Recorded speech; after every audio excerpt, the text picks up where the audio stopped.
Good, good evening, and welcome to the Darkmom Consortium for March 2nd, 2025, nighttime edition. And Satalia, who is Mark, and why is it his weekend?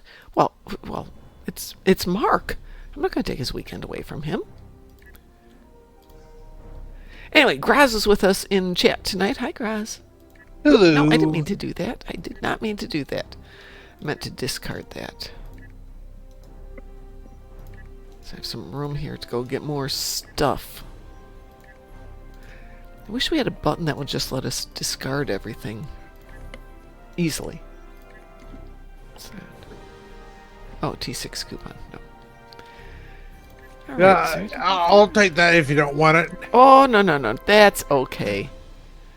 It's something that always comes in handy, though I don't have a use for it at this moment. Oops, no. Let's just unequip that one.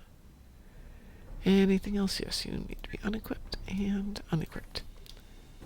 Alright, let's get rid of these two guys now.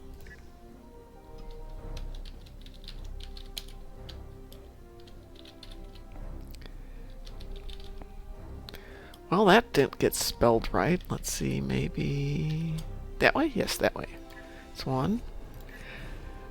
I love it when they give us ships with names I can't spell. The Leicester... Sure, let's see if I spell... I did spell that right. Yes. All right, there we go. Woohoo! And this is all garbage, so we don't care about that, and we don't care about that. Let's put that there, and there, and put that there.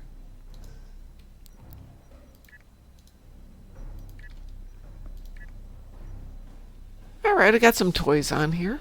So I've got a ship we can go level. I've got nothing to do. Anyway, I was going to tell you about what I had for my endeavors on this particular tune when I got here, which was the Universal 10 Captains. Yeah. First one was ground damage, let's say plasma.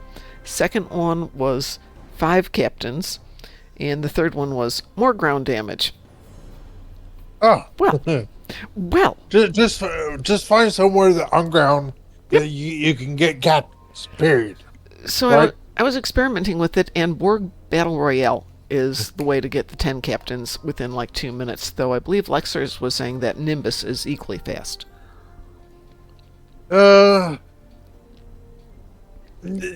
Nimbus, you know where they are, roughly. Getting them to spawn is another thing. Yeah. Downside to Battle Royale is getting queued for it. Oh, no, because it's part of the event right now. It's queuing super fast.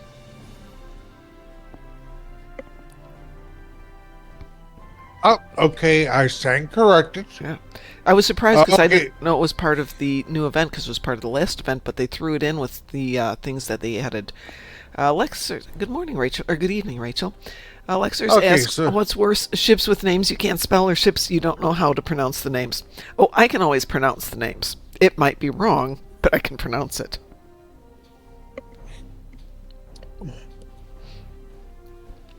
Satalia said I ended up doing home. I did home on one yesterday, and I did I did home today and Borg Battle Royale yesterday.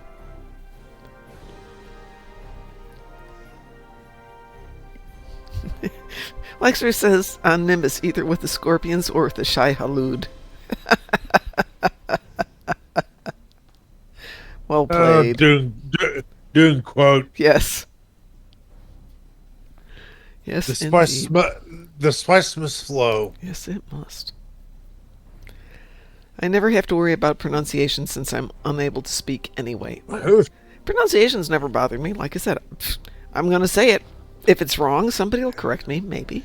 Hey, I'm not saying like, I know I'm probably going to butcher the crap out of the name, but hey, at least I'm going to admit, hey, I did it. I tried.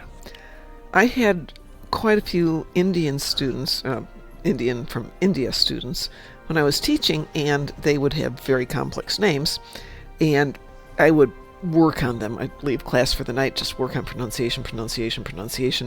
The way they told me they wanted it said, because, respect. No, when you said Indian, you mean From the Indian subcontinent? Yes, Or from the Indian subcontinent. Okay. Just making sure. Yes. Yeah, so I'm going to say one was Vishanti, for example. I don't think that was her name, but similar to that. But it was actually had some extra syllables in it, and I worked with her mom to make sure I could say it exactly right. Because, I got a super short name. It's really hard to say or spell wrong, and people spell it and say it wrong every single time I go someplace. It's got 2 letters. How can you mess it up? Well, you can. Well, fortunately for me, at least most of the Western world and most of Europe, and those of the biblical following, can't mispronounce my name because it's a from the Old Testament. Oh, I can botch those up still. But it's more of the really common use right now. Biblical name is one of the names of one of the books of the Old Testament. Also, I'm gonna stop there on, but still, yeah, a very common name. But still, I'll say this: there are some biblical names that I'm like, I'm going to butcher that no matter how many times I try to say it. Absolutely. Lexer says, my experience with foreign students with tough names is that they are well aware their name isn't English-friendly, French-friendly, so they all use an alternative first name, which I totally get if they want to do that. But at the same time, I will try to say their name right. And if they finally look at me and go, just call me Susan, that's fine. After I butcher it for the 300th time, if they want it to be Susan or whatever. I worked with a doctor at the University of Chicago Medical Center, University of Chicago Hospitals, who Americanized her name. So the one time somebody called for her in Korean, none of us, including her, recognized it. What was her Korean name? Well, if you're willing to say it. I would be, but it's been years. But she went by Helen. Ah. So everybody called her Dr. Helen, last name. It wasn't her last name. And like I said, the one time somebody said, oh, Dr. whatever her name was, we all were like, who? Including her. Huh? You. Oh, yeah. Yeah, sorry. That is my name. She was lovely. Lovely doctor. Very funny. I don't know why, but you're saying that reminded me of an Asian comedian, Henry Cho. Mm-hmm. He had one of his daughters has a half Vietnamese friend, and his daughter's friend's father is named Me. And Henry and this parent were judges on a robotics competition. Okay. One of the officials came up to him and said, "Who signed off on this robot?" And he said, "Me." And the judge official said, "You? No, him." And the guy said, "This turned out to be a nation version of Who's on First." It could be worse. We had 2 doctors that we worked with. One's was last name was Y-U, but the first initial was F. And the other doctor's name was indeed Fu, which he would spell out to everybody. I'm Dr. Fu, F-U. And everyone's like, don't do that. Don't do that, please. But he thought it was funny. Oh, of course he would. Yes. He's like, hey, how else can you give everyone the F-U and get away with it? Well, the good thing is, the field we were in, most of the time our patients were unconscious. So we could get away with a lot in terms of chit-chat. Oh, Have you filled out the FUK forms in triplicate? That's good. Yeah, pretty much. Good evening, Mar Hawkman. Heyo. As we talk about all the doctors' names. So, Talia, you don't speak at all, or you just don't speak in chit chat?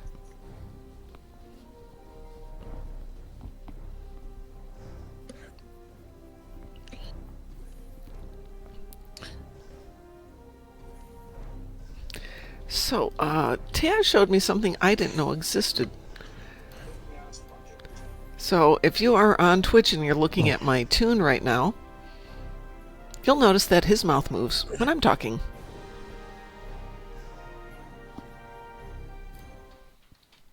Really now. Interesting. Yep. Yeah, he showed me how to do that. I'm very happy because it works for something I want to do. Well, Talia, if you're not able to speak at all, if that's an issue for you, I'm sorry. If that's not an issue for you, yay. But your puns are still awesome.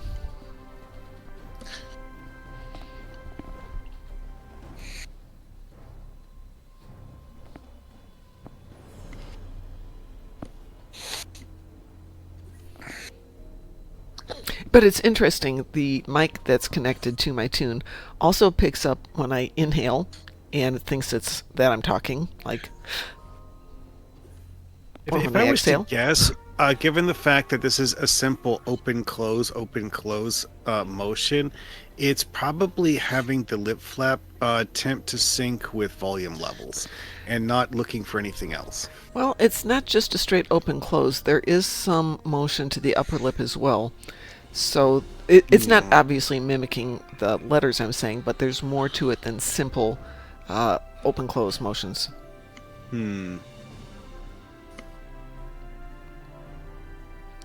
Lexer says, that is actually... I was going to say, Lexer says, in the not-so-distant future, I'll be wheelchair-bound and speechless. Ooh. Oh, that is very the cage. Oh, that's a good point. On the other hand, depending on when in the future... Oh, essential tremors. Ooh. That was the head of our medical department, too. Sucked. Great guy, though. Despite the past few days, I still am one of those people who holds out hope that the first person to survive Alzheimer's, the first person to survive amyotrophic lateral sclerosis, the first person to survive all of these neurological illnesses is around the corner. And keep hoping for it.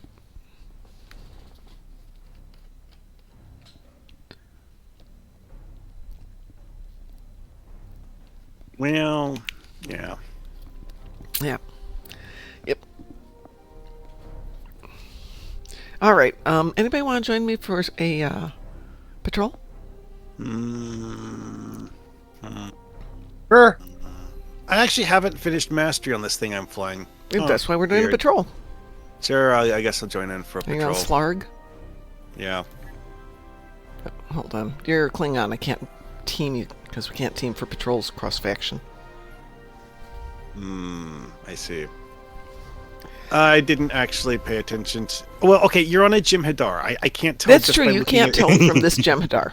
You can't.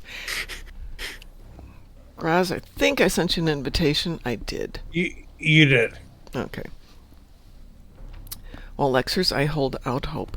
I have a friend who has a neurological issue. I don't know if it's a disease or what, where she has severe pain, and the pain is so extensive that for a long time she had limited mobility, but then she started doing martial arts, which, because of the patterning, really helped with it and put it on hold for like 6 years. Then she stopped doing martial arts, and within a couple of months was wheelchair bound. And then they got her the equivalent of a TENS unit that's actually surgically inserted into her body, so she's got constant pain relief that's done by overwhelming the nervous system, however TENS works. And electrical stimulation. I wouldn't call it overwhelming. Electrical stimulation. I'm going to totally take your word on that, but it's amazing she's able to get up, get around. She doesn't need her wheelchair. She doesn't need a cane. The pain issue is so much better. And it went from being a box like the size of a, I don't know, like a cell phone size to about the size of a credit card now.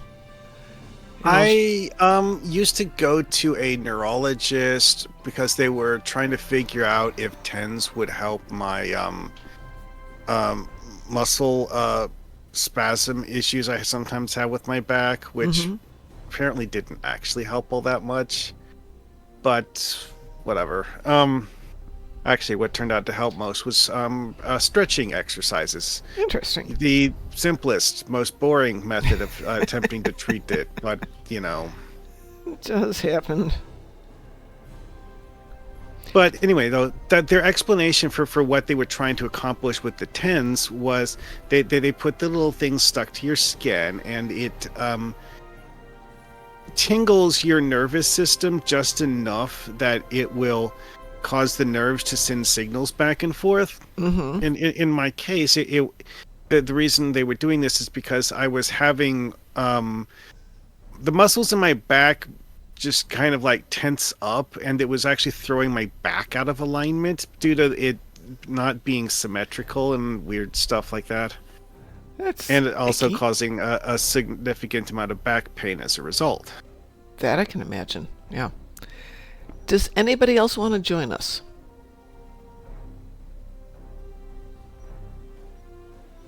But yeah, it's like the TENS thing would actually make it stop, but only for like an hour.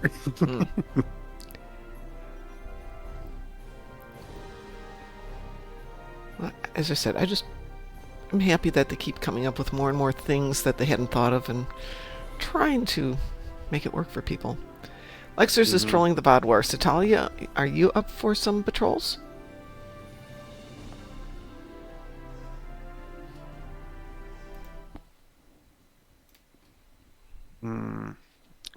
Oh yeah, I was going to start streaming.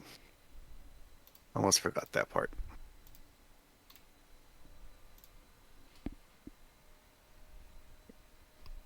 Go. So Talia's working on a build right now. Graz, you ready to go party with me on the ship? Yep. Where to? Oh, that's an excellent question. You want to start with Wanted? Sure. Elite or Advanced? Up to you. Let's do Advanced. This is clearly not a great ship. I'm just doing these to level them. Okay. I'm launching right now.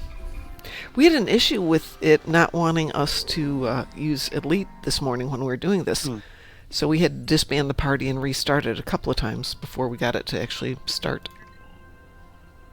Yeah, didn't you guys have some times where you'd have everyone in the party would have it set to Elite, then you'd start the patrol, and then it would be like, haha, this is normal.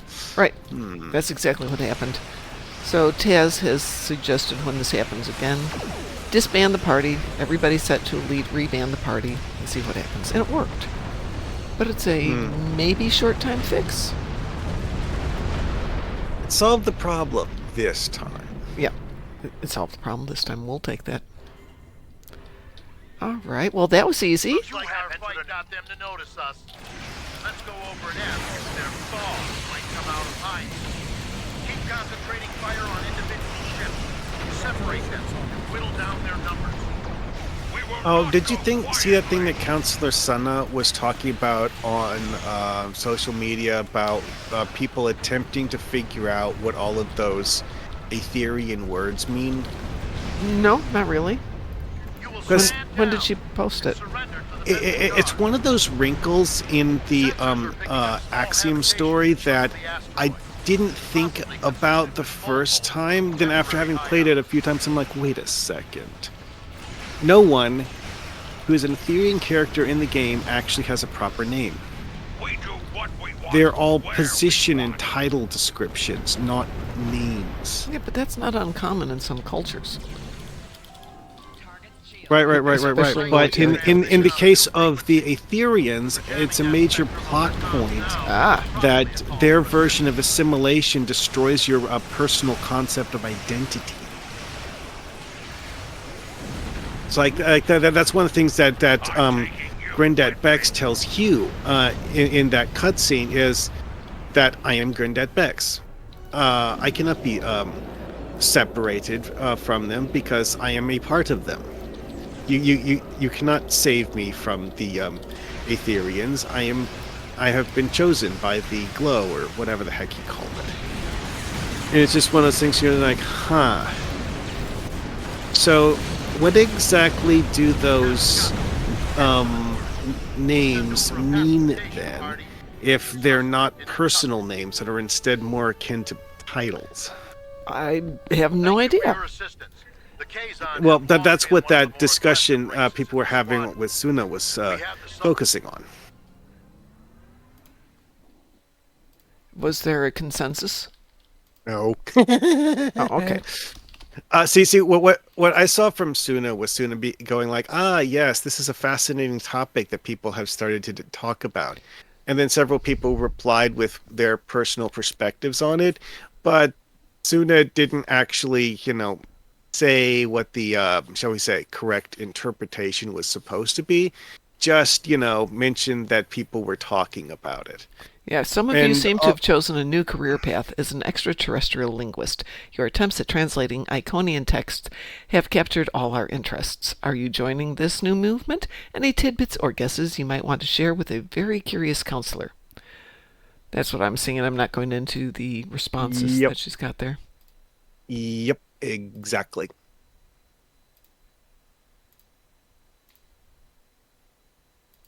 Also, she quote tweeted herself talking about how she accidentally said Iconian when she meant Aetherian. Although, wait, are those actually different languages? I don't know. Depending on point of view, yes and no. The Aetherians could be just a parallel universe, Borgified Iconians.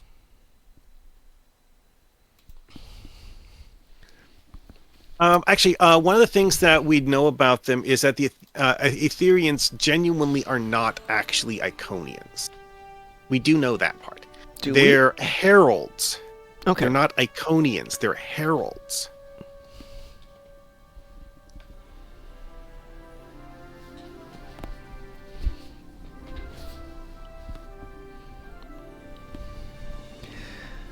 Another one, girls? Sure. Okay. 9th rule. Okay. Oops, wrong button. Let's do that button right there. And launching. Seems there are many players on tonight. Mm-hmm. Looks like there was a fight here recently. Afraid so. The Carter is ready to assist you. Lead the way. The Shurgat will follow. Yeah, quite a few people playing tonight. Reading a single Ferengi vessel. Marauder class. Still have a few days left for the event, though, so it's not people desperate to get in their last few events. I leave enough of their ships for salvage. I'll send her cloak. Lexers asks, what does a thought mean in English? Gull. Dahar Master. What gives the most delta marks in a single go? That's a good question. It would, I suppose, depend on how well you do it.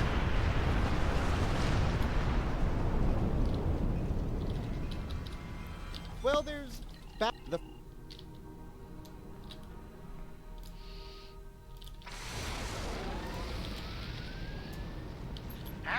we There will be no deal. We want the full. No! Treacherous! You'll get burst by the minute! green diplomacy.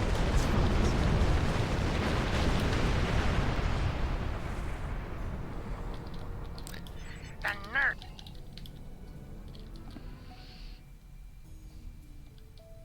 Boy, everyone's so quiet tonight.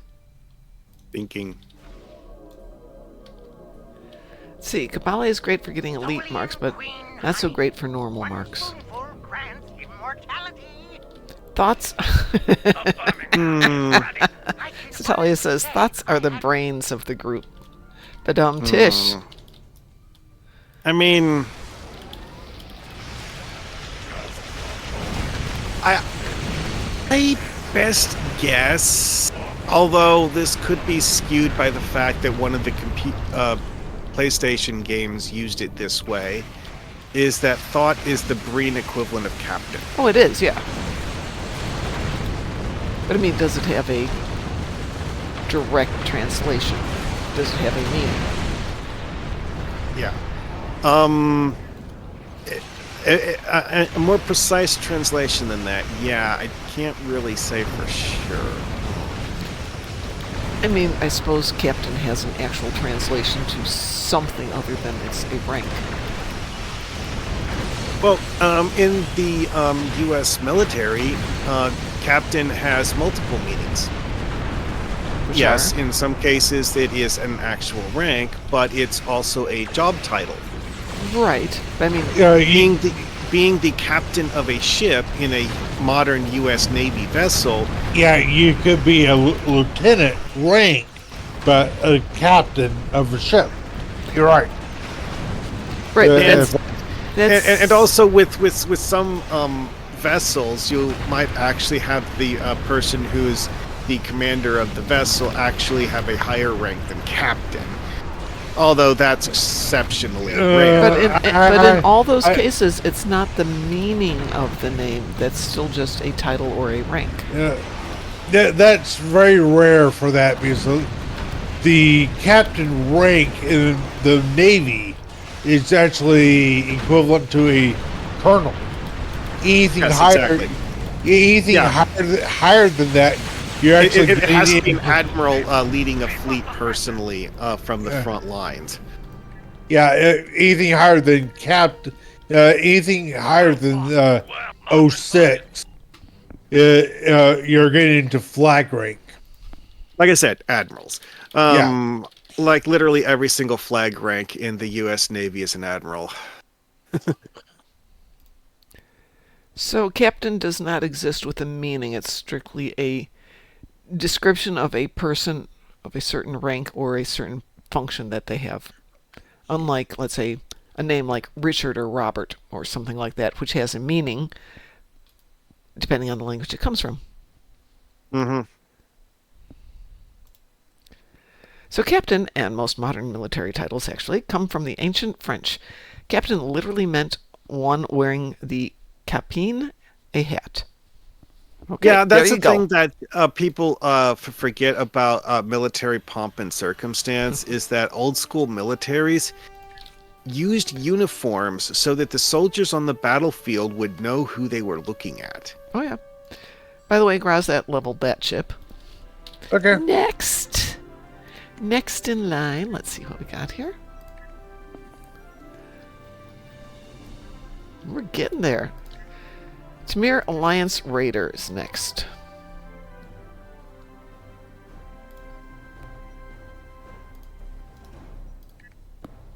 It's a kind of a weird thing. It's like you wouldn't really expect it to carry forward the way it did, but yeah, that's where we are. Let's see. Let's go through these. Taking off all the good toys that didn't disappear magically on their own.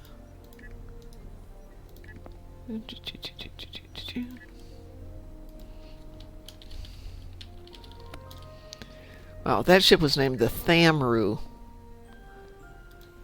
I have no idea where they get these names.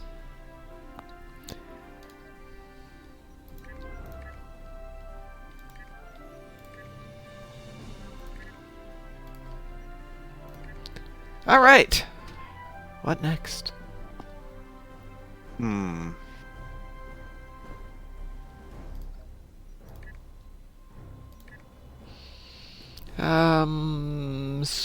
Rescue and search?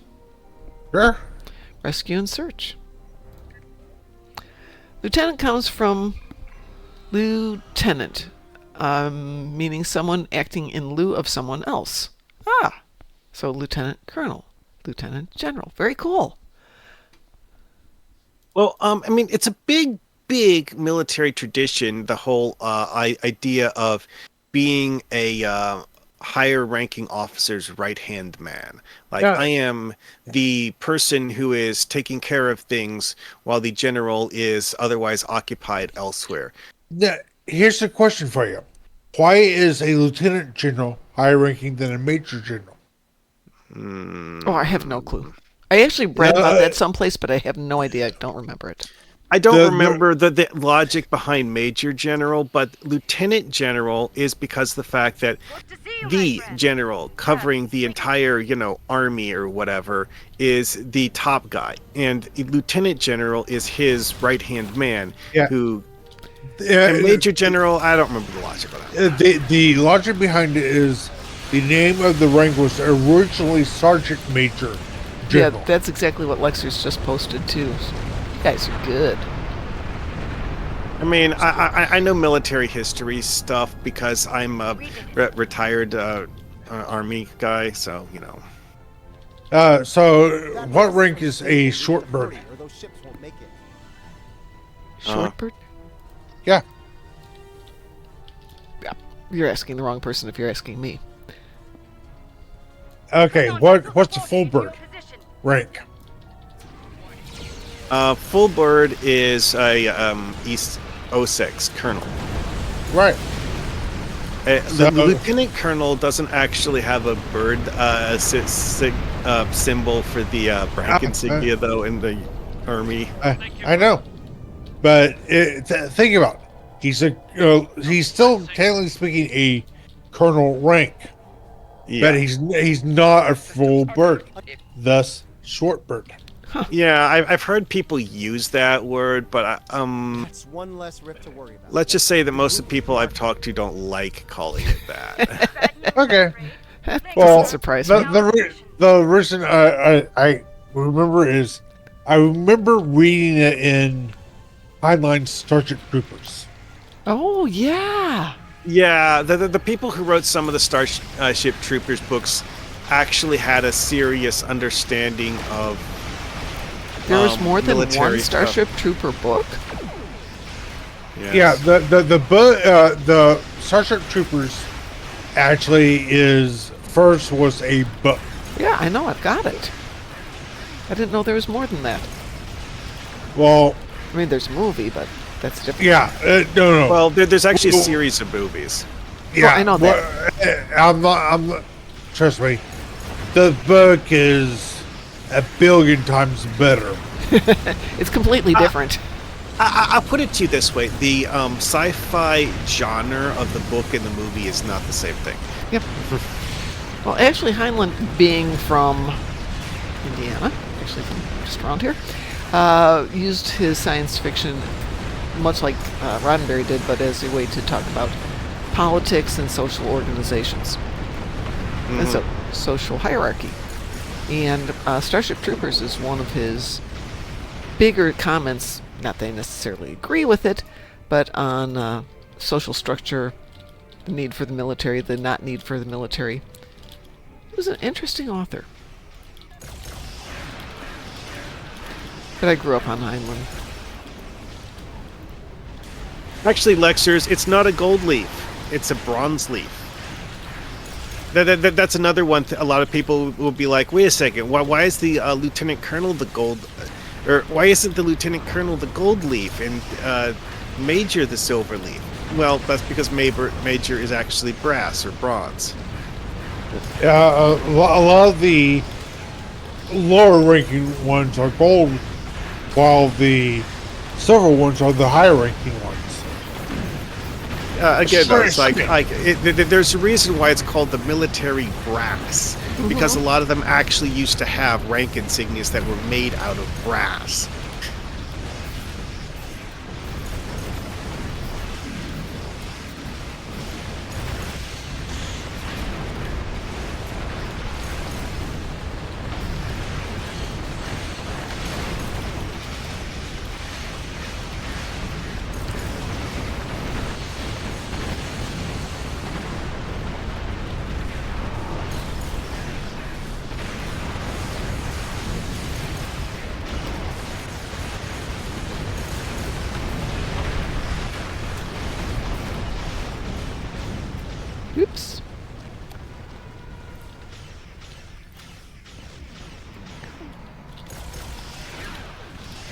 In Canada, leaves are for generals.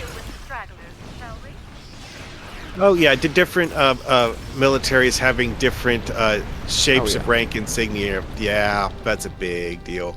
Oh, yeah. It can be interesting learning why they have their own particular choices of that.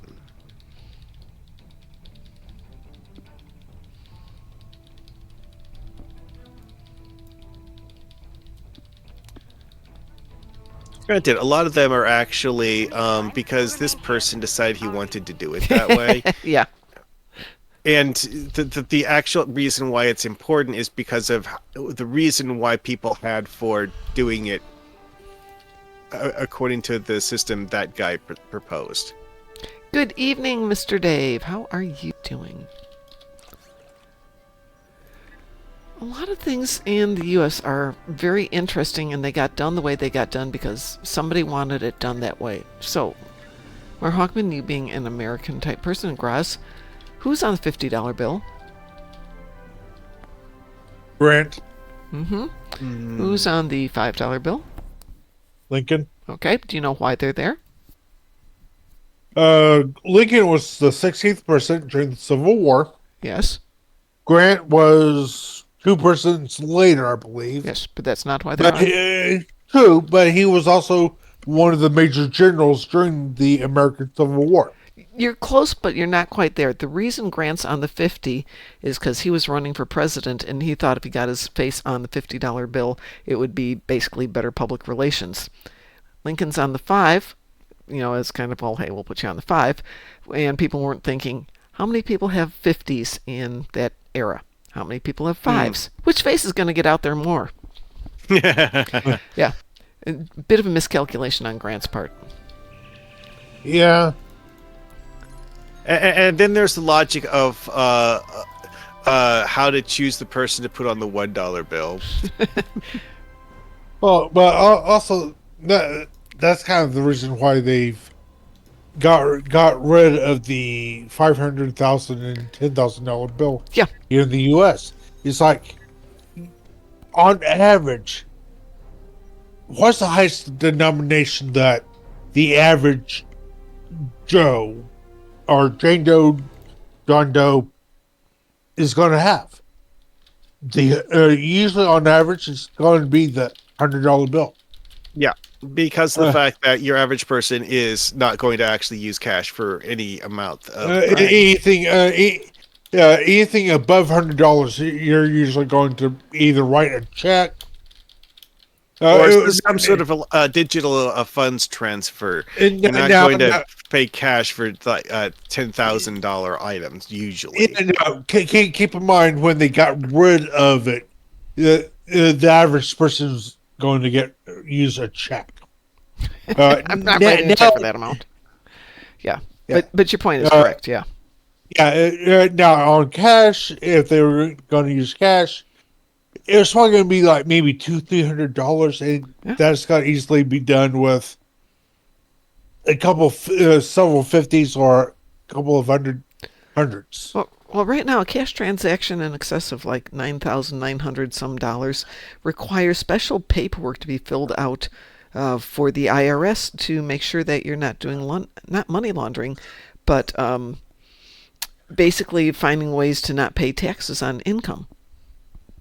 That is actually a thing that a lot of people have in recent years had as a concern with cash transactions, is that people are using cash transactions as a way to avoid leaving a paper trail. Yep. And that's one reason that the IRS is cracking down on it. But I'll say this, at least the upside cash transactions are, that they're going to go through, period. If it's legit money, yeah, but it may not be as easy as you think. So it requires special documentation for a transaction of $10,000 or more. Oh, but the view that I'm taking here is this: I work in retail, and I personally hate it when I pretty much am a cashier. When people come up and they're checking out, and they're buying a soda or whatever. And they open up the package. Yeah. I hate it, especially if they're paying with a credit card or debit card. Oh, but because of the fact that you can't be 100% certain that the transaction will actually be approved by the card issuing authority. Right. Now, if they, let's say that they buy a 20-ounce soda of whatever and a candy bar, and we both know that that's going to be less than $20. Yes. And they hand me a $20 bill. Okay, that's going to go through. Unless I have some type of power outage. It takes me a minute or two to get everything going through. But if you hand me cash that covers what you owe, I'm okay with you opening the package because it's going to work. Period. But yeah, go ahead. Mm-hmm. Well, there's another thing though, is a lot of the electronic funds transfer methods have fees associated with them that will actually, in certain cases, cut into the profitability of the business simply due to the stacking fees from having like, oh, you have a transaction where your actual profit margin for the transaction is say 50 cents. Mm-hmm. That doesn't sound like a big deal. Like you sell, let's say it's a package of gum. Okay, you sell 500 units a month because like almost everyone who walks it through the door buys one. Well, if you get 50 cents worth of profit off of each transaction, how much of your profit margin will be erased completely if you have to pay a fee that's a flat rate every single time someone buys one of those with a debit card? Yeah, well, you're right. But what they don't realize is if they run it as a credit, they're costing the company even more than if they run the debit card as a debit. Mm-hmm. Yeah. Yeah. What people need to realize is the PIN number on a debit card identifies you as the authorized owner. user. Yeah. Now, I say owner or authorized user because, you could be it could be your husband's debit card, but you're authorized to use his card. Or you're the child, you send your kid to buy some milk. He's authorized to buy the milk. What I'm saying is, someone could find that debit card on the ground and bypass the PIN. Mm-hmm. So using the PIN, it pretty much tells the bank or issuer this is someone authorized to use said card. If they automatically start seeing bypasses, then it's a red flag. Which it pretty much is a security thing that's beneficial to everyone. So there's been a lot of things that people have put in as security features, though, where I personally see them more as annoyances than actual security features.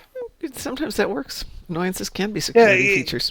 Like, I once had my bank account get locked because of the fact that I made a payment in an amount of currency that wasn't in US dollars. Run that just because it wasn't in US dollars.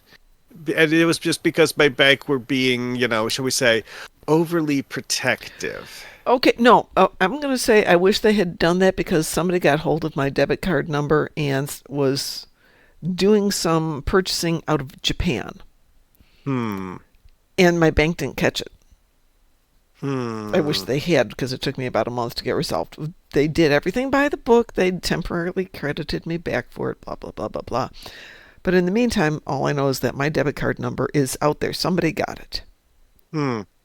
To be honest, that actually sounds like a brute force crack thing, because like that's been a thing for such a long time in digital stuff. That's why a lot of people in the old days just didn't trust digital transactions at all.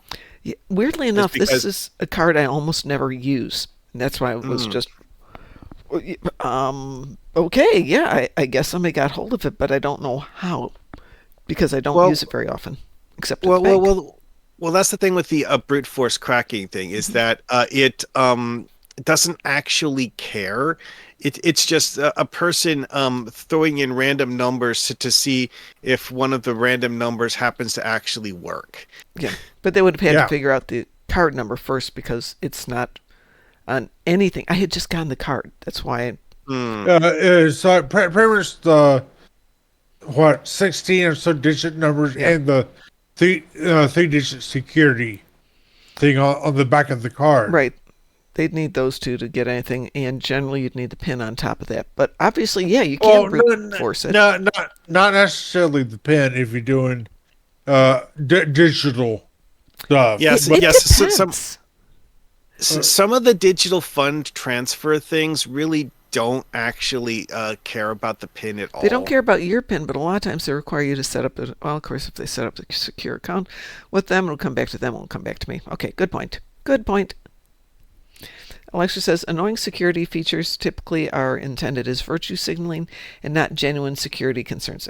Also good.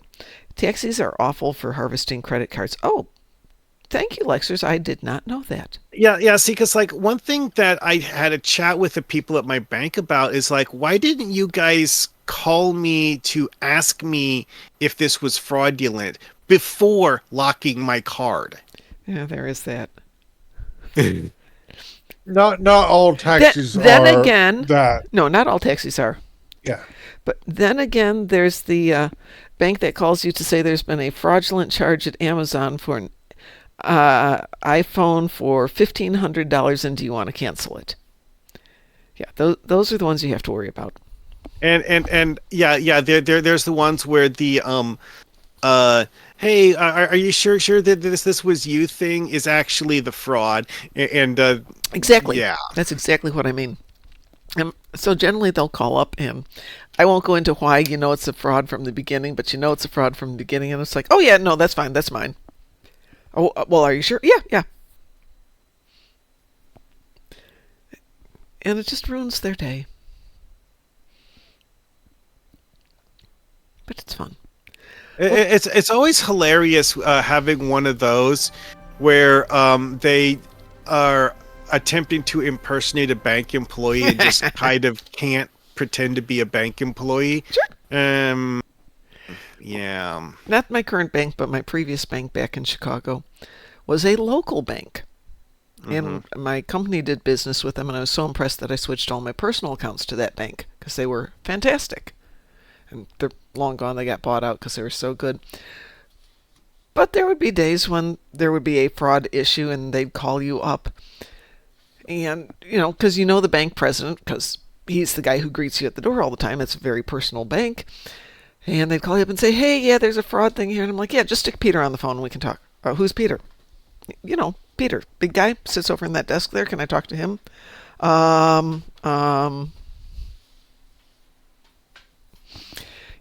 ones. Lexers, we be Microsoft. We be bankrupt. So we be wanting to give you tons of money. What's your bank account number? Yes, exactly. Yeah, of course they want to give me the money back. What next, Graz? What shall we do next? Oh. Do you need any Borg ships? I can do anything you would like to do. Be honest, a lot of those things, the scams where they ask you for a bank account number that's for something that sounds too good to be true, giving them the account number of a recently created empty account would be hilarious to me. Oh, Stalli can join us now.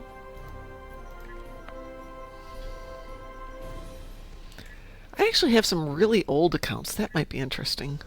When I was going through the boxes of stuff, I found a box of checks from, I don't know, like 5 banks ago.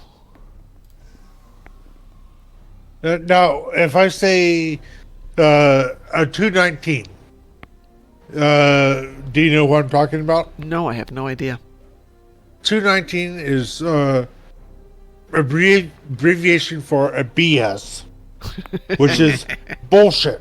Well, yeah, yes, that part I knew. Okay. So, in other words, so it's done an abbreviation for Bachelor in Sciences? well, you That could, too. but if you're talking to fraud, scammers, just go ahead and get them a number sequence that, if they translated it into letters, means something along the lines of FU. Ask them on the phone if they have an ID10T form. Yep. Thank you very much. That they need to fill out in triplicate with a FU UY.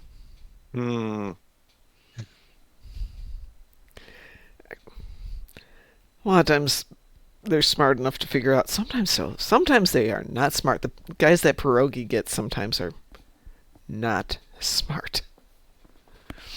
I haven't listened to Jim Browning in a long time. Lately I've been doing Kit Boga, and the guy I really like is Atomic Shrimp, but he focuses on doing email scams, which are the Nigerian prince scams, and those things are impressive. You can keep them going for months. All right, you said you wanted to do something with Borgies? Did I understand that correctly? Yes. Do you have a Borg preference? As long as it ships, I'm good. As long as it ships, you're good. Lexers, I am not listening to the U.S. Senate hearings. I'm just not doing that. I can't. I was listening this morning and I actually got into such a state.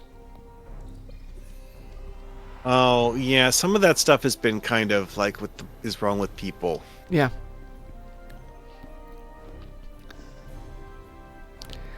I have enough mental issues right now, Lexers, that no, that's okay. Well, I queued one up. That is not popping. Let me queue up another one. Oops. Oh, there we go. Wee woo. Woo woo. Wee woo. I'm sure some are very, very good. It's just some of them are more than I can handle.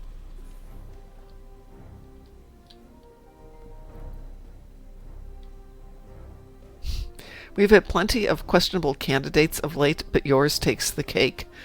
That sounds pretty good. How large is the cake? Well, probably pretty big cake. The Texas senator is awesome.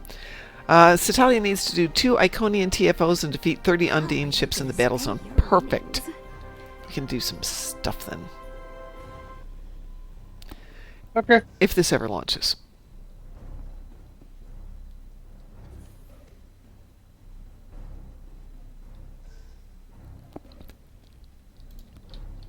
I guess we're launching. There we go.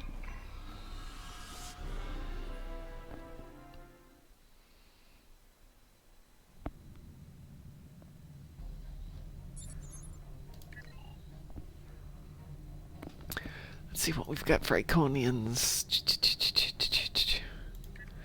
Well, we have Gateway to Grethor and Herald's Sphere, if we're going to stick with our spacey theme for the day. And 30 Undine ships in the battle zone. Okay. That should tide us through the night fairly well.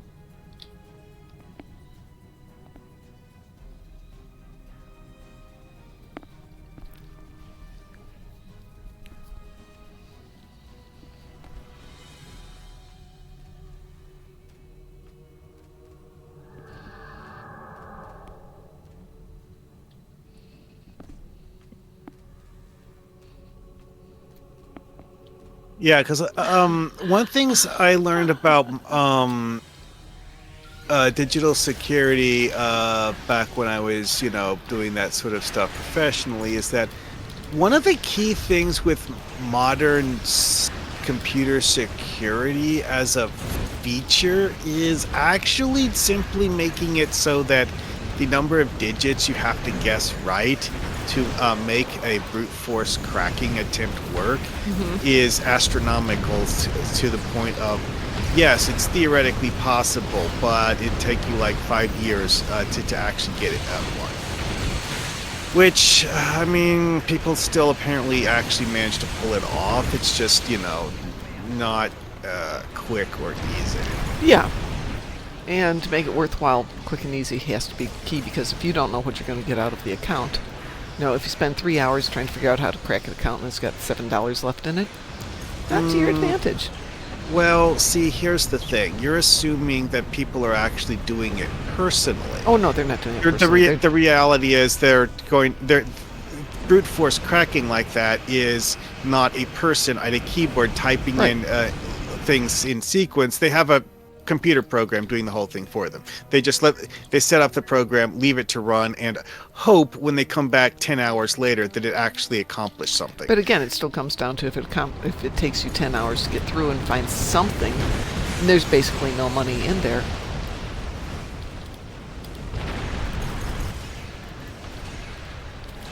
But the other thing with that, though, is that it's not any risk. It's like you leave a computer program running for 10 hours on a computer you don't use for anything else and come back and maybe you get to steal $1,000 from it, maybe not. But it's, not any actual work on your part.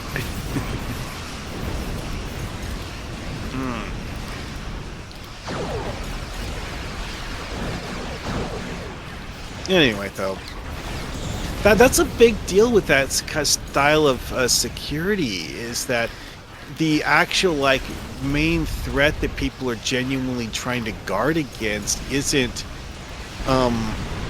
personal. It's very you're protecting against automation being used for the attack more than you are actual people directly stealing stuff. Because it doesn't matter if your bank account code is 5 digits long or 500 digits long if someone actually directly steals it.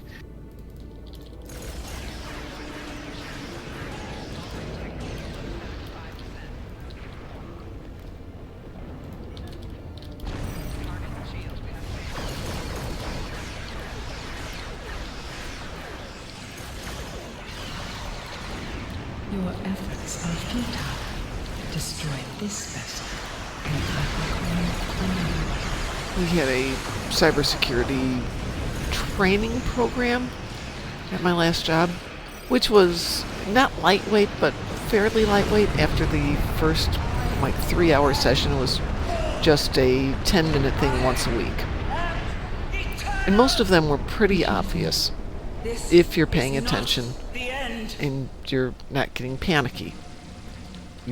Not getting panicky is a key part of it, and so many people get into the panic mode of, oh, they're going to take my money if I don't do this something right away, blah, blah, blah. No, they're not. They're really not.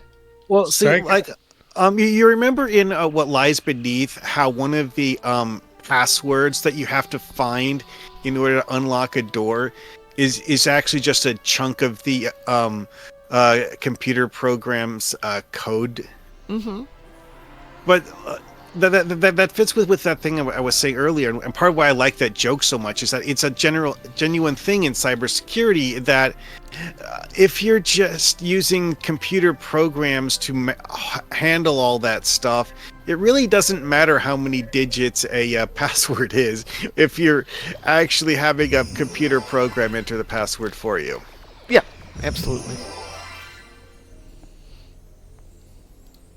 Give me a moment here to set up this ship, and then we'll launch that. Well, we definitely have an English theme going today. This is the Blenheim. You guys do, thank you. And care about that.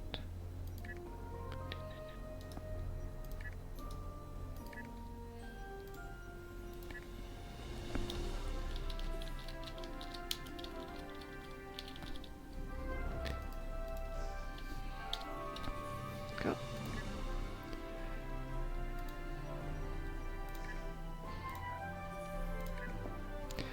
Alrighty, I have a new ship out there with some new toys on it.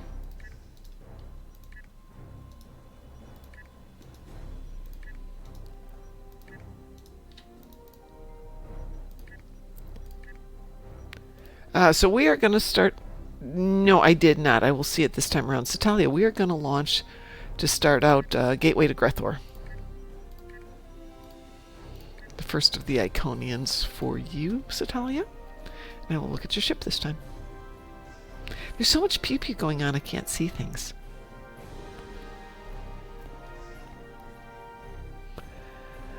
So I know you can make the Jem'Hadar drunk. Can you make humans do the drunken motions? Is that an emote someplace?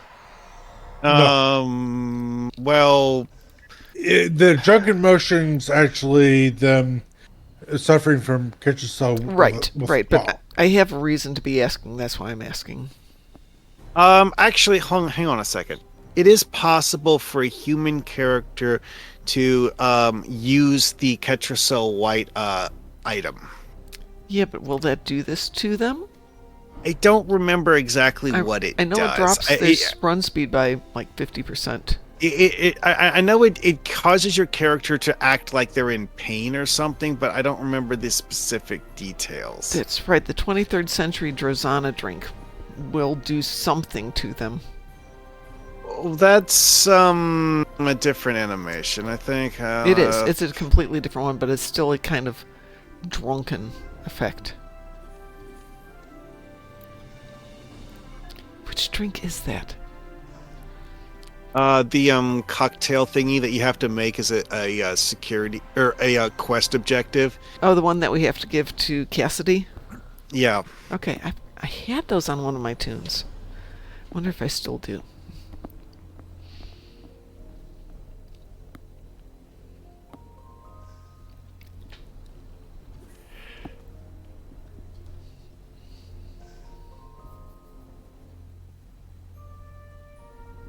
Oh, that's interesting. Oh.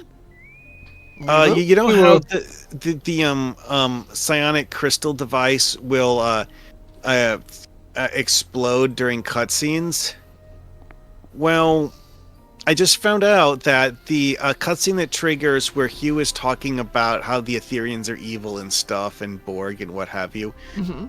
If the crystals shatter and explode during the cutscene, they will light up the room where the Etherean is doing the whole assimilation thing on one of the Control Borg guys.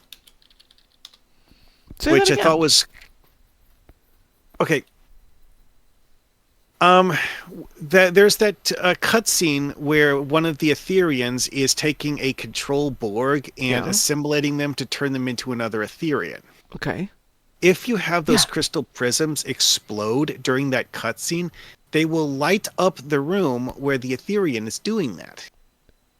Cool. Yes, even though it's conceptually not the same room that you're in when you started the cutscene, and I find that a bit, makes me question how the cutscene is coded into the game, but you know.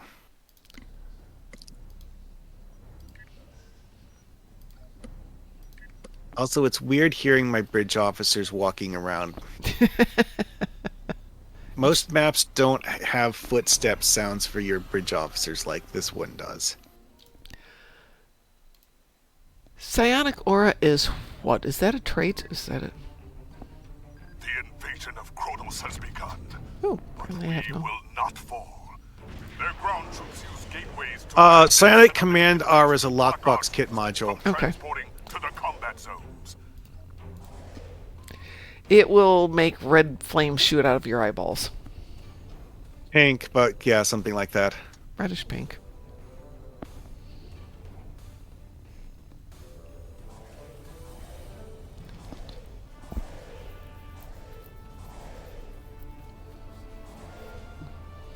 Okay, Nick Lucarno's Folly. Let us see here. Oh, it's so cute.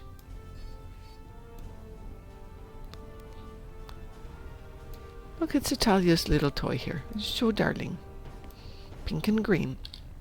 It's very lovely. Curious to see it kill everything on the planet. Or around the planet. Near the planet. Going left? You know, the devs still haven't fixed that Jackal Mastiff duplication quirk. Which quirk? Okay, so you know how you get the Jackal Mastiff device from that one Klingon story mission? Yeah.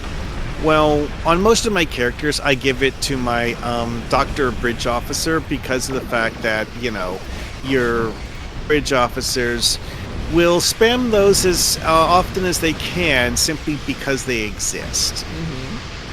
Well, one thing I came to realize about them after a while is that if you're in constant combat, the Jackal Mastiff will not despawn until it times out or it takes enough damage to get rendered as KO'd. Okay. Well, here's the thing. It doesn't despawn if your bridge officer activates the device to summon a second one. Okay. I've actually seen my team have as many as 3 of them because the cooldown on the summon is a little bit less than half of the duration of the Jackal Mastiff remaining active after being summoned. Yeah, it still does that. Anyways. Nova 1 pilot radar, eh? I mean, it sounds like something that the devs might do. Well, looks like we got a lot of people over here. I think I'll go to the other side.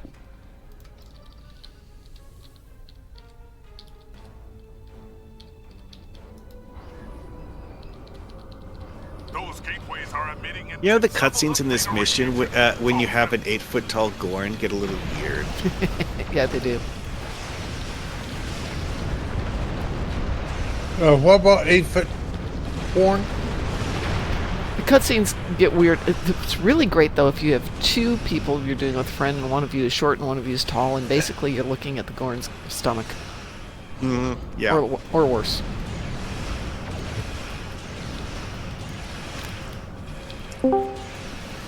Hello, hello. Well, it's a Frost. How are you doing, Frost? Well, the closest I've been to being able to talk normally, so... Yay! I'm heavily nasal, I apologize.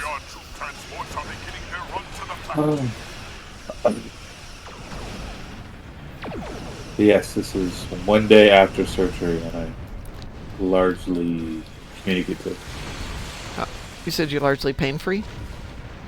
Yes. Good. I'm glad to hear that. The way you're speaking makes it sound like your body is fully numb, though. I don't know what that...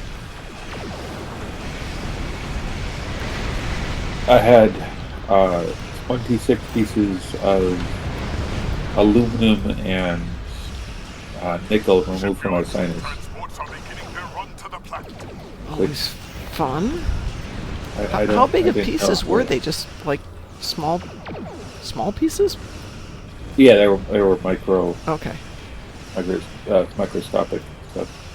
But skin had grown around it, so they were growing these polished. And it was. When are they gonna do this? But it was rather gross. I got to see them, and then they identified the pieces of metal that them. Were you conscious while they were doing this? No, I was under Oh my general God. anesthesia. Yeah, I know you said you had anesthesia, but I didn't know if it was like local. Because I'm gonna have to have eye surgery next year, and they're like, "Oh no, we do it under local." I'm like, "No, no, you're not." They're going to be giving you some really good... I don't want to be aware of my eyes. I know from having talked to anesthesiologists multiple times in the past why they want to avoid doing certain procedures like that. And yes, I can see why people would prefer general, but I can also see why they wouldn't. Yeah, I know why they wouldn't, but the point is, I don't want my eyes being aware of what's going on while they're cutting them open. Thank you. Pretty much, you want some good stuff knocking you the hell out. Yeah. If you can guarantee I'm not going to be aware of this and suffer from any kind of nightmares years to come, that's fine. But I want it guaranteed. And also, you want some feel-good stuff for later. Well, actually, eyes don't have a whole lot of nerve endings, so, Oh, the surrounding areas do. Oh, okay.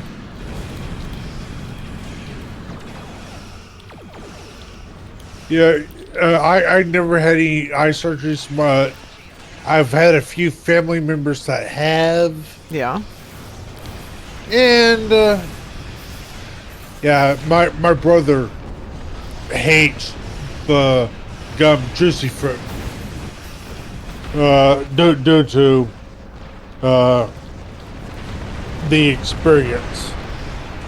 Indala Ashkate? I'm seeing that because it's in blue. Pretty lights. Yes, pretty lights here. Pew Pew is very beautiful. That's why we do it. And Lexer's adds, I hate the government too. It's an interesting segue into something. It's like that old meme about how one of the most terrifying phrases imaginable is, I'm from the government and I'm here to help. Yeah, no. So, Indala, well, welcome aboard. How are you doing this lovely evening? So this weekend it was 70 degrees. I got up this morning and there was snow on the ground. That sounds normal. What the heck? Oh. I mean, it is March after all. Yeah, it's like I live in Oklahoma, not known for its snow. And this time of year, it's like I could wake up tomorrow morning and there could be an inch or two of snow. I wouldn't be surprised. I'm unamused by Mr. Snow. Let's see, Lexer says, like the hurricane victims who were discriminated against by FEMA for their conservative beliefs and pro Oh, Trump yeah, that let's not go there. No, we have a no politics thing here, everyone. That FEMA thing just, nope, in general. Nope. I mean, not going there. Yeah. It's bad enough without that. Ugh. Okay, time to see about effing up an Iconian dreadnought. A dreadnought, yep.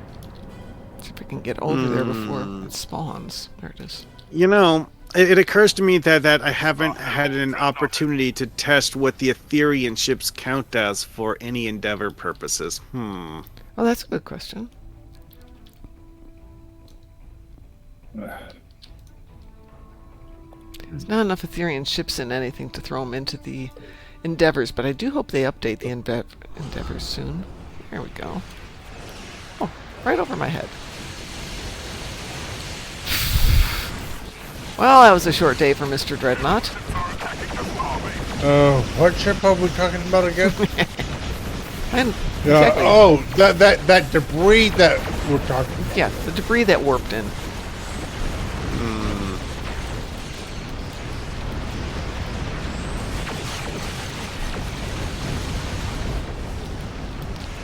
It's interesting, Lexers. Lexer says I just launched Wolf 359 and it's definitely a different voice actor for Cisco's lines.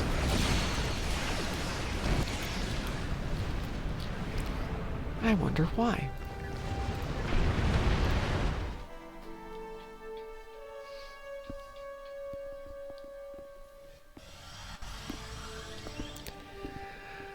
So one Iconian down. Oof, well, doing TFOs to level up a ship is not the way to go.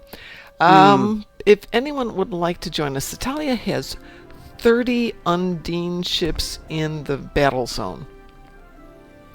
So might I suggest we head off to the battle zone, get into the same area, and kill everything with her? Does that work for you guys? Yeah. Okay. I'm off to the battle zone. Oh, I thought for Wolf 359 that they were able to take the audio tracks and use them.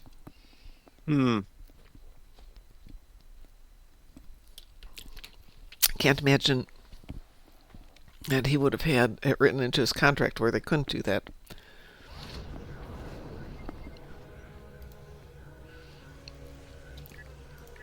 I'm launching for whatever that is, the Dyson Sphere. Citalia, you should have a shortcut to the Sphere Allied Zone as a transwarp. If you've gotten to the right level in the Dyson wrap, yeah. Yeah, it's Citalia. I'm sure she's gotten to that one. I mean, if it's not a new character, yeah, you are almost guaranteed to have it. If not, there's a different shortcut, and let me know. I mean, you can always do a story mission transwarp, I guess. There are several of those. Yeah, closest one is Sphere of Influence. Lexers, yeah, some of it is different because Step Between Stars. Yes, thank you. Step Between Stars would do it too. So some of the dialogue that's in Wolf 359 was audio tracks that weren't used in the series. Am I correct about that, Mar Hawkman? I think you've mentioned that before. I don't remember that being the Wolf 359 TFO, but I know that the devs have gotten audio samples from the people who made the TV show. I'm not sure if any of them are actually things that didn't actually appear in the TV show, but I don't know.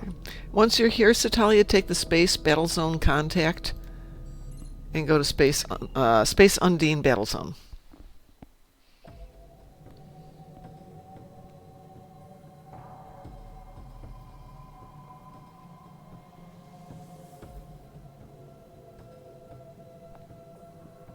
You know, I don't think the Aetherians have the ability to take control of psionic crystals. Huh. Interesting. Okay, in the 5 o'clock position, there is the equivalent of an artillery thing, which, if it hasn't been triggered yet, would be a good one. But it looks like somebody's already started that one. How dare they? How dare they?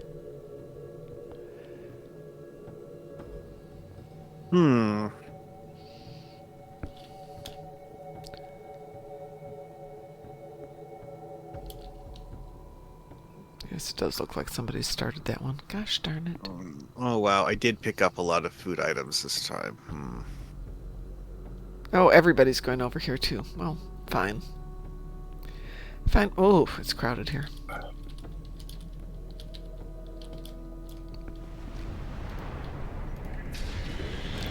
The Battle Zone 2 is quieter if you want to go there. Which I would suggest Citalia and Graz if we go to Battle Zone 2. There's only 3 players there. We should have more ships available. Does that work for you guys? Yeah. Okay. Let's go to Battle Zone 2, where there's now 5 players. There's also certain specific points where if you farm the point correctly, you can force more ships to spawn by kind of like intentionally not maintaining the point. Right, and that's why I go to the ones. There's one in the center, there's one at the 5 o'clock position, and Graz is going up to the 1 o'clock position. So Graz, we're going to go up and join you at the 1 o'clock position, because for everybody to share the kills, we have to stick together. So, Citalia, we're going up to the 1 o'clock position with Graz. And that way, you'll get all of the kills that we get.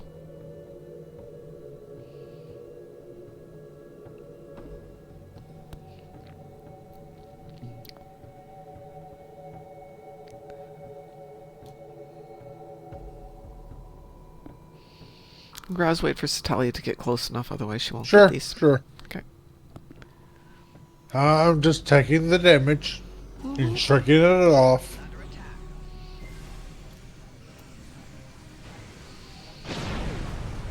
As we tell these Undine. Yeah, threaten us with a good time. We have to be on this map pretty much in the same zone, Lexers. Because they're just spaced out far enough away. There's nothing close here. And Satalia is here. Let's shoot things. Yay!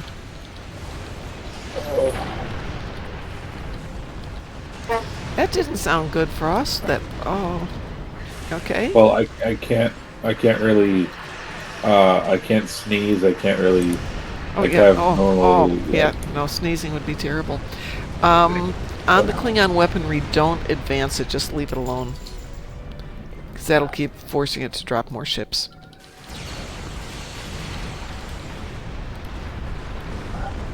That's actually one of the things that people will do for farming Voth kills in the ground zone. Mm-hmm. Although, me personally, I've never actually felt that was actually worth the amount of time.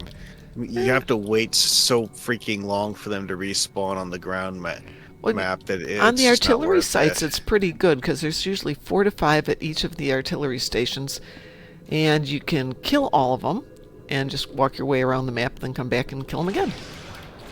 Yeah, if you just I'd go 1, 2, 3, 4, 5. Right. By the time you get to the 5th one, they'll have started to respawn, so you can murder them again. Exactly.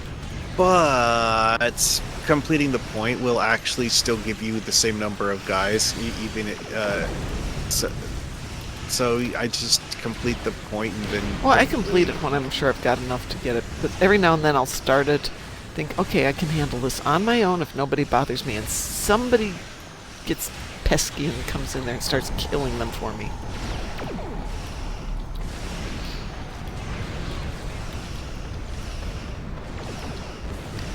And Satalia, let us know when you've got your 30.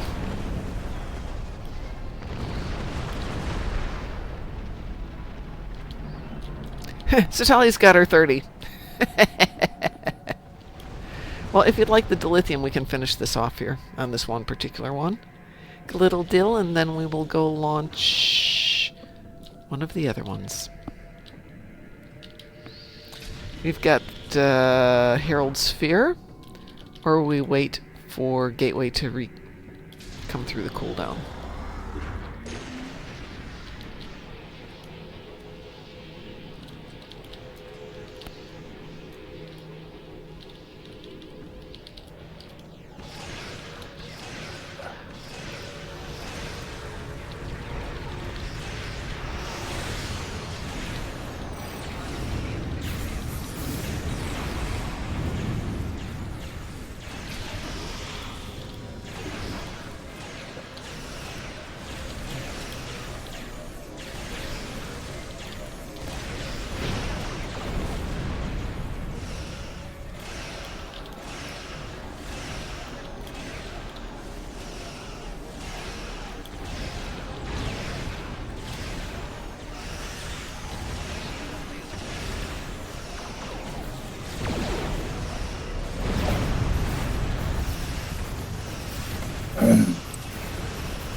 Lexer says Wolf 359 with a bad team takes so long. Yes, yes it does.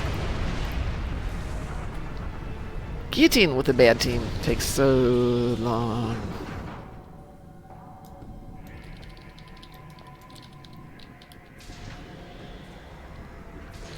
As we discovered the other morning. Yay, we got 42 dilithium. Woohoo!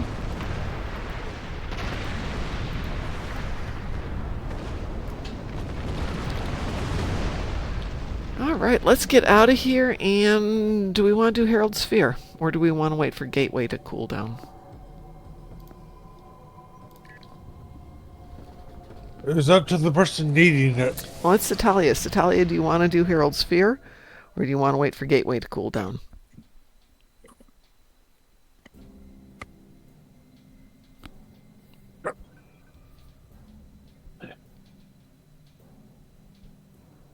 Either is fine.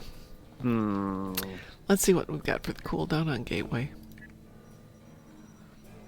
How long do you think it'll be before they give us playable versions of these new Borg cooperative vessels? That's a really good question. Hi, Drunken Heretic. 3 years, 5 months, 2 weeks, and 5 days. Probably need sometime this year. I don't know.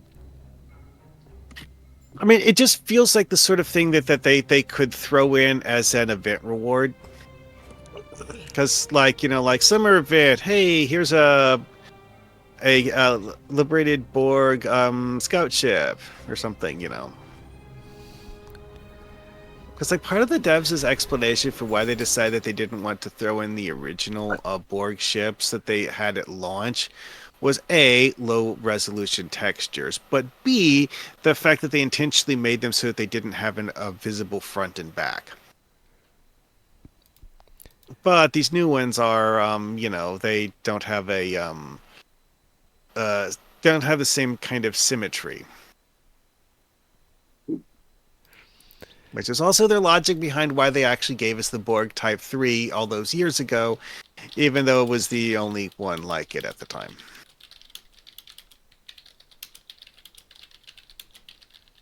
Somebody's wanting continuity in the Star Trek universe. Huh?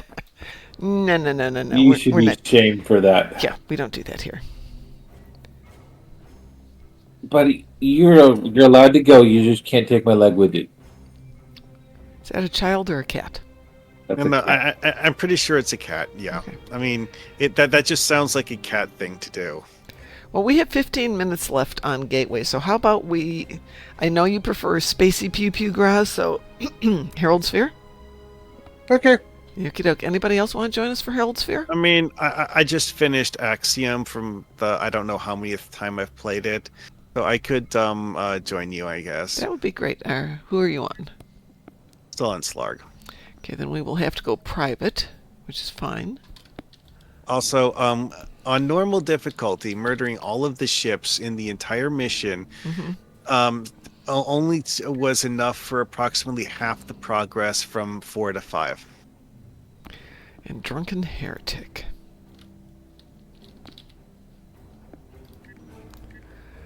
Well, we have a team here, so we can take this on advanced, I think. Good. The original studio likely has exclusive rights over the Borg ship they created and didn't forward the right when selling. Entirely possible.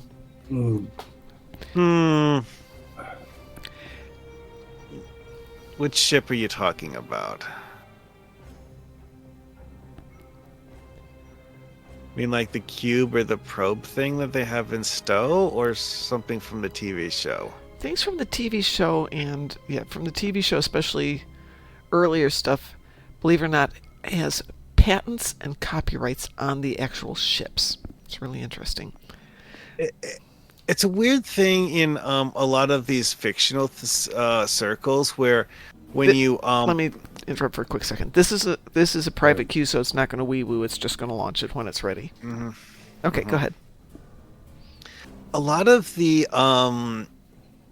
older works, because of the fact that creators who were actually like creating things wanted, not to sign away their creation to the studio, certain of the things from TOS are actually still owned by the person who actually wrote the episode.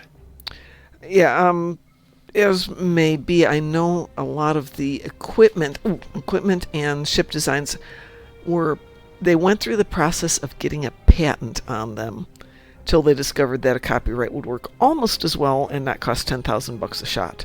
But yeah, people went crazy for a long time. See, if they had a Borg ship model they used, but those ships had been replaced in-game, the original studio didn't include the right to those ships when selling. Didn't necessarily include the right. They may have included some of them. In the case of the Borg cooperative stuff, the Borg Type 3 has actually been in the game for years, and it's still here. Also, it's just a thing that they're doing to make the Borg cooperative ships look different from the other Borg. Yeah.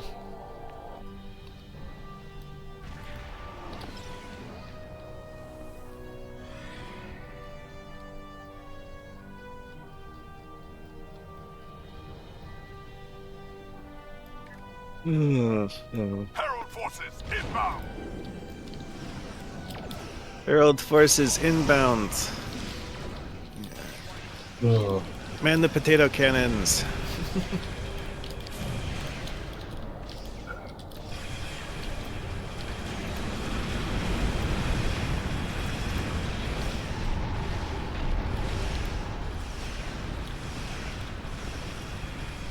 Good evening, Pi. Pi joins us with a bang bang pew pew. How are you doing, dear?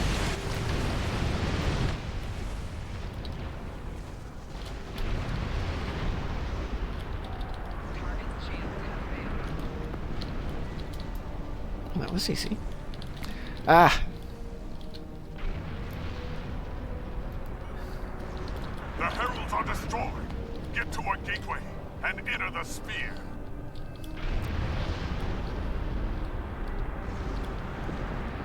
I'm doing fine, thank you for asking.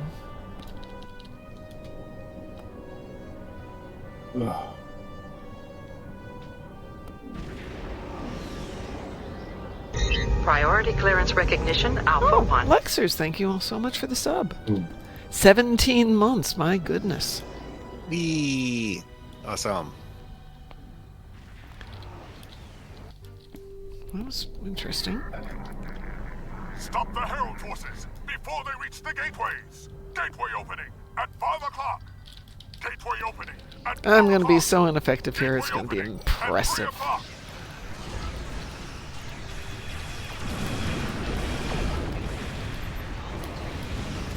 Oh, Piffly Poofle, you're not old. I always have liked that you're only as old as you feel thing. Like, oh, so I'm 100. Okay, yeah, then really. good to know.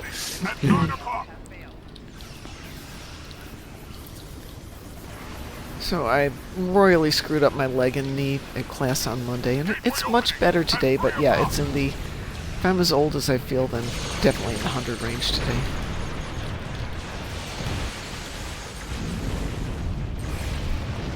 Gateway opening at 6 o'clock.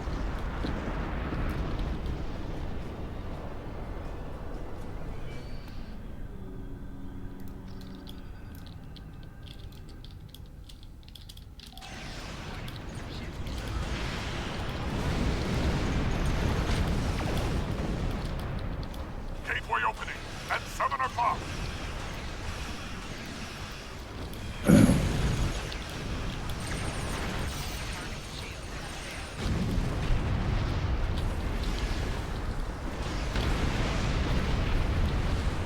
Let's see what happens if when a Trey Cobalt device goes off on top of a Vaughn. Well, it exploded. I'm not sure if it was the Trey Cobalt device that made it explode, though. Gateway opening at 4 o'clock.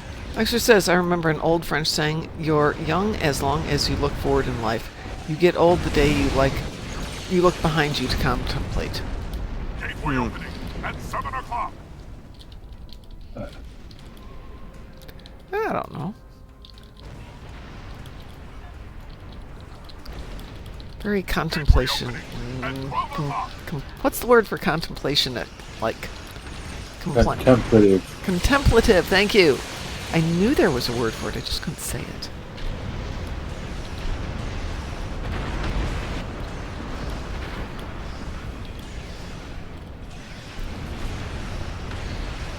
Gateway opening at 9 o'clock. Gateway opening at 6 o'clock. There. Gateway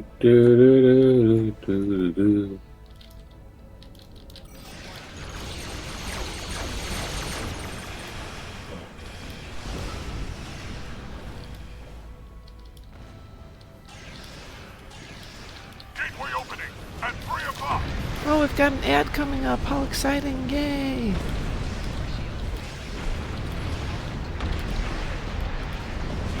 Gateway opening at 5 o'clock.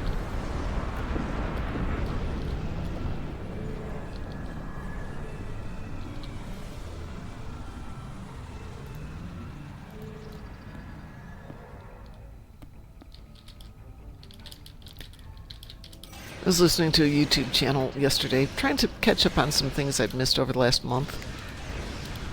And he was getting a commercial like every 90 seconds. They'd interrupt for a commercial. It seems very annoying. That's actually one of those things I've heard with YouTube, is that part of the reason why some of that stuff happens is actually just that YouTube is placing the things for the person who has the content up. It's not even... Oh. It's just one of those things, just like, why YouTube? Why? And then you're like, oh, wait, that's right, because YouTube needs ad revenue money, and they don't actually get as much as they think they should have. There's the gateway. Yeah, Lexers agrees with you, says lucrative, though. Maybe.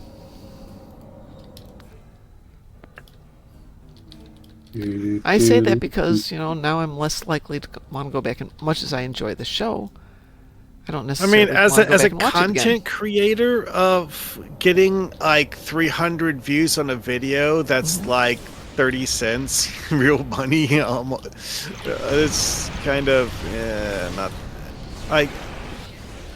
There's reasons why people say that to be successful you need to get like 1 million views, because that's more or less what you need to actually get money off of YouTube videos. I believe that.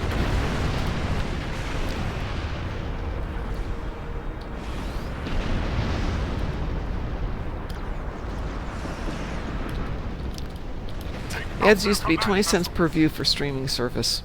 To the content creator? That's nice. I've never heard that before, but that would be nice. Oh, so the content creator got pennies. Yeah, well, they still get pennies. The thing with this though is that was like, you know, per viewer, per ads, like what I was saying is like one of my friends who posted a video that got several hundred views recently, who has a monetized channel. They actually told him exactly how much money that he got for that specific video, and it's only like 30 cents. Yeah. But, you know, it's 30 cents in this time period or what have you, and yeah, still doesn't sound great. The ad break is finishing now. Yay!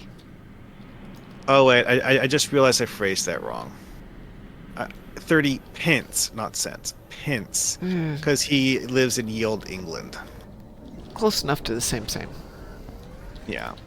I think we now have a 2-minute and 13-second wait because we killed everything. And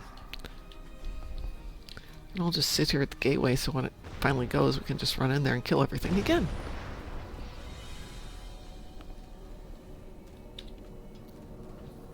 Maybe my ship will finish leveling. Maybe. No, on a TFO? No.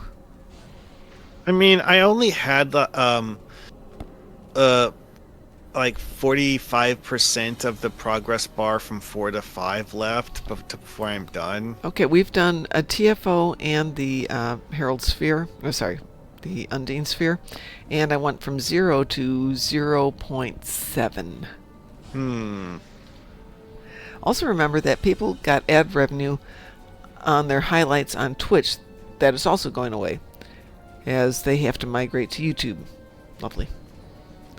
Oh yeah, that's a big deal. Is that Twitch is basically killing your ability to have more than 100 hours of highlights. Right.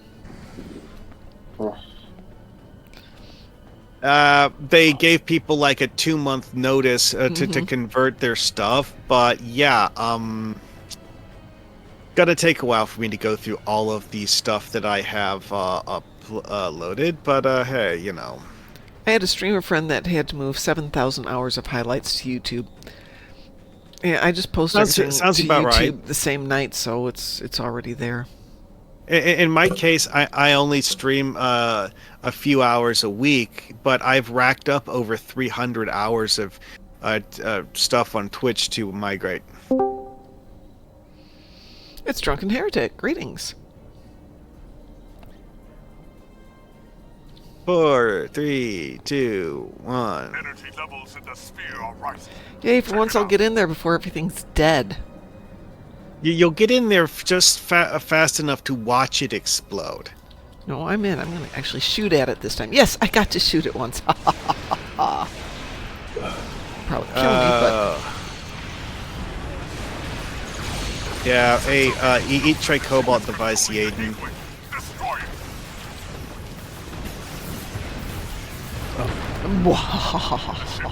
See, I told you, you got to watch it explode. I got to shoot at it. A lot of times I get in there, and by the time I get through the gateway, it's been tazzed or crisped or something. It's just gone. It's completely dead. I mean, it is gone. It is gone, yeah. Still 8 days of the event left to collect dill. Yes, don't forget you can collect a lot of dill. During the lithium event, that was kind of nice. Oh, yeah. Made some serious lithium doing the dailies. I still haven't spent all of the dilithium that I got last year from bonus days in the summer event. Ah, boy. Well, I'm really hoping that I'm really hoping that I'll be able to continue with that this year. You know how much time it's going to take me to refine all the dill I have? How much dill do you have? Over 3 million unrefined. See, this is part of the reason why I have so many characters, okay? I have one character get their dill cap for the day, then switch to something else.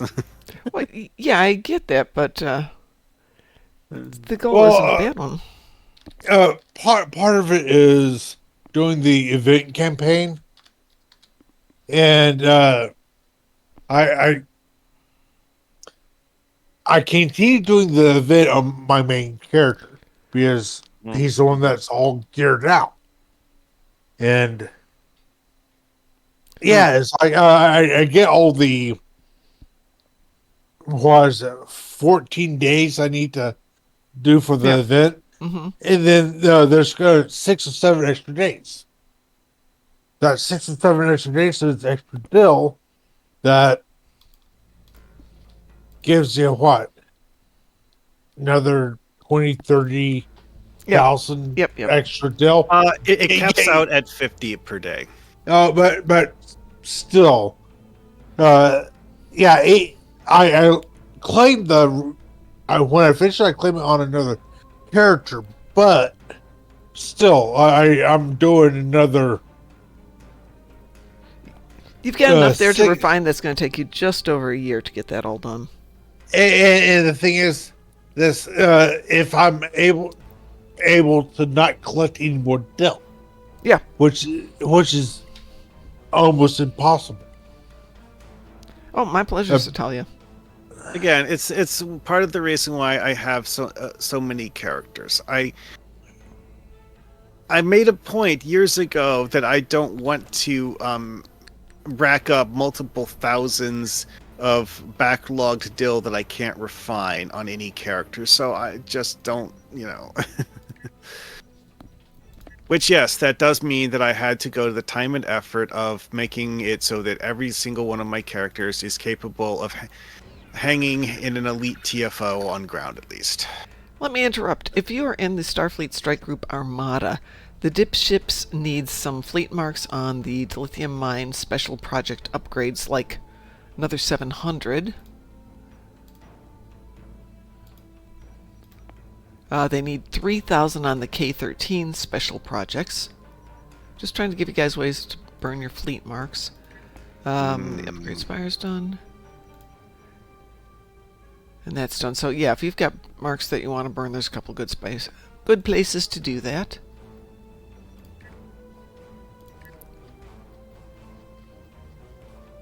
Guess we're going to do those two then.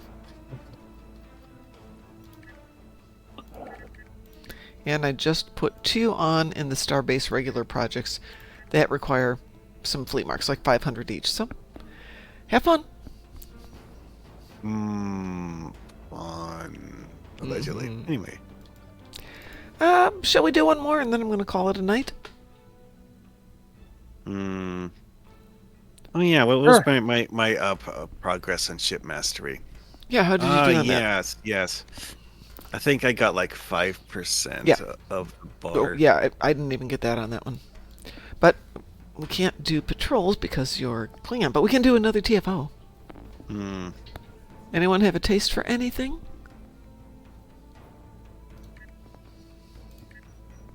The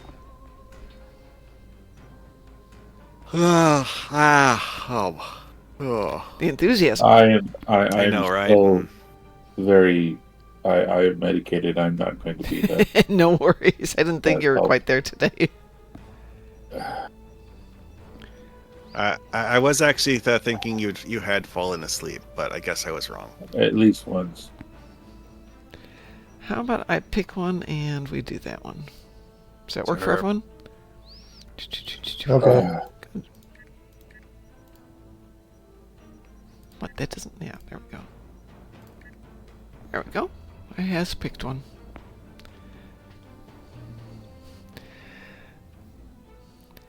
Lexer says I'll have a busy weekend with a Mark Boost event. I'm still Omega hunting, so I will be spending my weekend Omega hunting and doing some other stuff. The next weekend, the Omegas will be done, and I will start to have to process them from fragments up to Omegas. I've been spending so much time running the story mission repeatedly for the daily stuff that I haven't actually done the Omegas this year. Oh no, I did Omegas for everything. I really do like collecting those for the upgrade thingies, though. Very nice. Plus, you get into it. It's actually one of the reasons I've been going to the gym is because I'm just sitting here doing this thing over and over and over and over again. And my arms get cramped and my back gets cramped and I go to the gym and weightlifting just feels so good after sitting at the desk for so long. Yes, one of the best missions to play is a Romulan. Like, what's that? You want me to kill the Klingons? Sure, no problem. No problems. Yeah. Like I said, threaten me with a good time.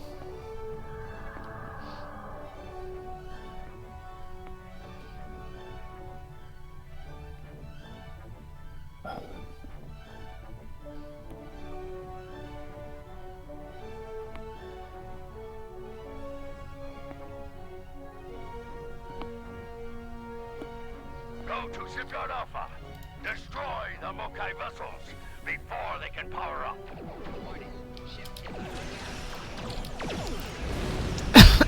Excuse me.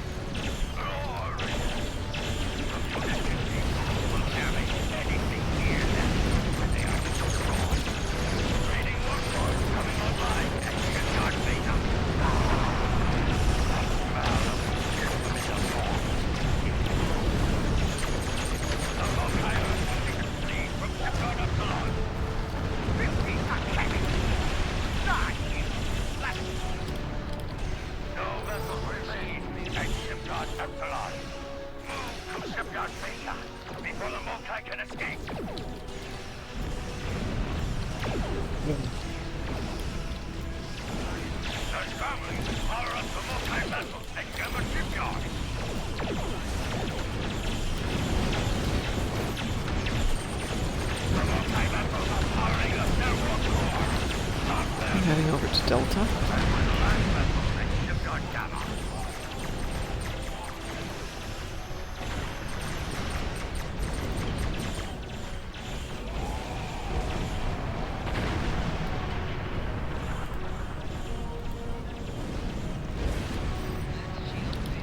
Well, I was till Graz got here, but now everything will just die. I would say sorry, but... No, that's fine. We already know you're not. Yeah, I know. I love seeing stuff go boom really quickly. Well, I've been keeping the Lucara from bothering you guys, so...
Yes, they have a blast radius. Blah blah blah blah blah blah blah blah blah blah.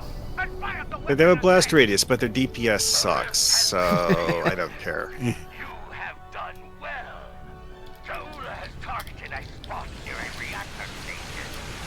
It's feeding the rift. Destroy it.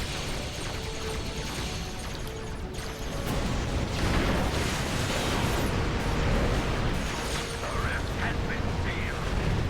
You have done well.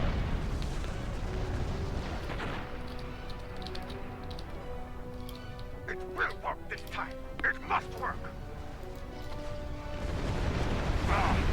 What game is Shaula playing now?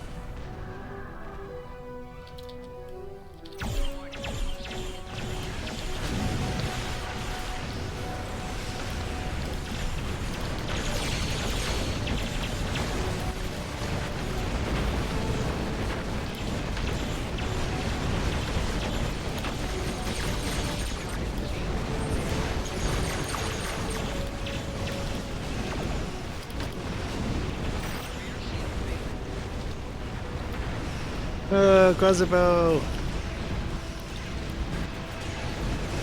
No! I think I just had viral impulse burst force me to collide with the ground. It's like, why is my ship stuck to the oh, never mind. Yeah. Because it wasn't letting me turn away from, you know...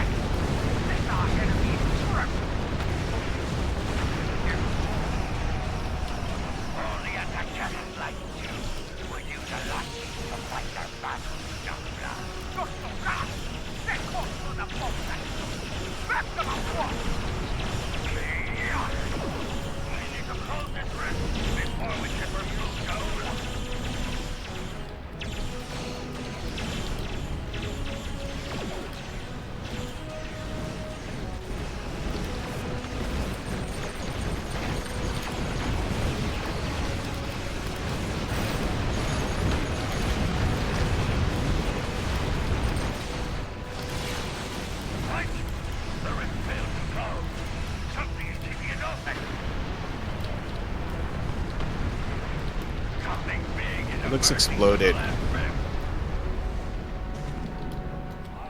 That gigantic Galaxy Walker is keeping the rift open.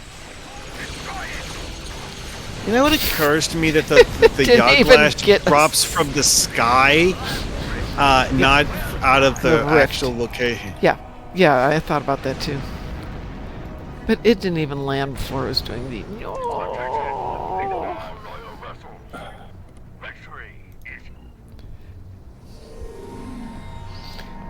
Well, I got something out of that. Let's see what I got. Oh, that got me all the way from 0.7 to 1.1. Woohoo! Yeah, I'm impressed. All right, I'm out of here. Should we go raid somebody? Let us go see who's around to raid, if anyone. Yeah, leave them up. Oh, no, I don't want Adobe InDesign to show up. Go away. The button is right next to my Twitch button. So every now and then when I'm reaching for Twitch, I wind up turning on Adobe. Which there are actually several people playing Star Trek Online right now. Who is playing? Let's see here. Wolf Grey, Endeavor's on me. But I mean, more than one person. Quite a few. Oh, we haven't raided Wolf Grey in a while, and he raided us the other night, so we are going to raid him. So if you haven't followed Wolf Grey, please do. He's a very good friend of our channel and comes over and visits us. And they're over in Androzana having a dance party, so, you know, not a bad way to spend the day. That seems like his favorite thing to do while he's streaming. His dance party? Yeah. Go for it. All right, everybody. We will be back on at 6 a.m. tomorrow morning. So if you feel like joining us, please do. Otherwise, have a great evening and a great day tomorrow, and we will see you. Take care. Have a fantastic night, everybody.